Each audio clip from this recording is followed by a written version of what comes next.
নমস্কার, বিলটুসের official YouTube channel পক্ষ থেকে সকলকে জানাই স্বাগতম। আজকে খাদ্য এবং জীবনচর্যার সতর্কতার দুটো প্রশ্ন উত্তর আমি লিখলাম ক্লাস 3 অধ্যায় নম্বর 13।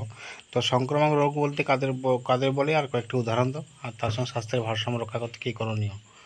সংক্রামক রোগ হচ্ছে সংক্রামক রোগ বলতে সেসব রোগকে বোঝায় যে রোগ একজন থেকে অন্য আরেকজনের শরীরে ছড়িয়ে পড়তে পারে। এছাড়া পরিবেশ যদি পরিচ্ছন্ন না হয় তবে ওই সব রোগ কী করে একের থেকে অন্যকে ছড়িয়ে পড়ে, যেমন মাম্পস, ডিপথেরিয়া, খোসপাচড়া, সর্দি কাশি ইত্যাদি।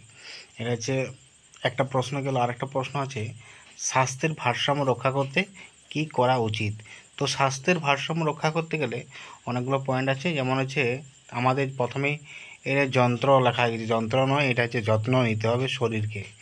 তো প্রতিদিন সকালে বাগানে বা খোলা মাঠে হাঁটতে হবে, সুন্দর সতেজ খাবার খেতে হবে, ঘামে ভেজা জামা যদি ঘামে ভেজা জামা সেসব ধুয়ে পরতে হবে, শুকিয়ে পরতে হবে। খাবার খাওয়ার আগে ভালোভাবে হাত পা মুখ এইসব কী করতে হবে, ধুয়ে নিতে হবে।